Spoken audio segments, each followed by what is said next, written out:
बिहार में एमएलसी चुनाव को लेकर रस्साकसी जारी है। यूपी चुनाव में बीजेपी के सामने खड़ी वीआईपी पार्टी ने अब बिहार एमएलसी चुनाव में अपने उम्मीदवारों की घोषणा कर दी।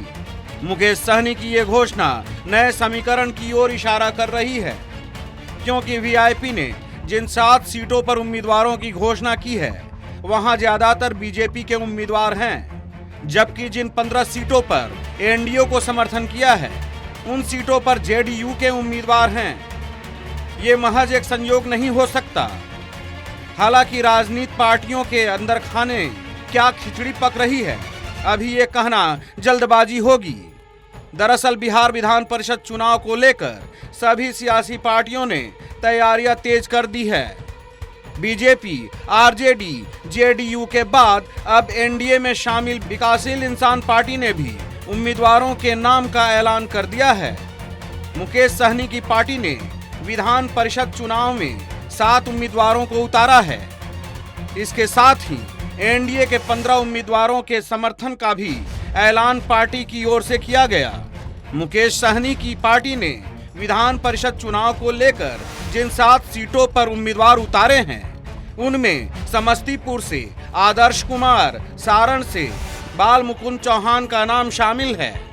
बेगूसराय और खगड़िया से जयराम सहनी, सहरसा, मधेपुरा, सुपौल से चंदन कुमार को उतारा गया है।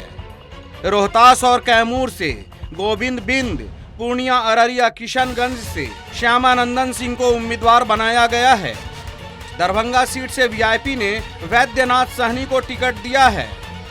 मुकेश सहनी ने जिन सीटों पर उम्मीदवार उतारा है वहां ज्यादातर बीजेपी के उम्मीदवार हैं। वहीं जिन 15 सीटों पर एनडीए को समर्थन किया है उन सीटों पर जेडीयू के उम्मीदवार हैं। इस बीच वीआईपी पार्टी के अध्यक्ष मुकेश सहनी पटना सिटी के तख्त श्री हरमिंदर साहिब गुरुद्वारा पहुंचे और गुरु घर में मत्था टेका। इस दौरान गुरुद्वारा प्रबंधक कमेटी की ओर से सहनी को सम्मानित किया गया। इस दौरान मुकेश सहनी एमएलसी चुनाव पर कुछ भी बोलने से बचते नजर आए।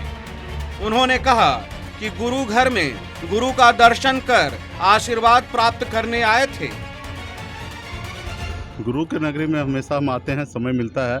आज तो गुरु का अचानक आशीर्वाद प्राप्त हुआ कि हमें गेट पे आने के बाद पता चला कि गुरु के नगरी में हम पहुंच रहे हैं। और मैं काफ़ी समय से मैं सोच रहा था कि मैं आऊं यहाँ पे गुरुद्वारा में, लेकिन नहीं समय मिल पा रहा था। लेकिन अचानक आज ऐसा समय हमें उपलब्ध मिल गया कि गेट पे आने के बाद मुझे पता चला कि मैं गुरुद्वारा में जा रहा। तो मैंने स्वीकार करके माथा टेका मैंने गुरुद्वारा में, और यही कामना करते कि हमारा बिहार आगे बढ़े, बिहार के 13 करोड़ लोगों का कल्याण हो और सब खुशहाल से रहे। यही गुरुद्वारा में हमने आज प्रभु से मांगा। देशवा न्यूज के लिए पटना सिटी से सुधांशु रंजन की रिपोर्ट।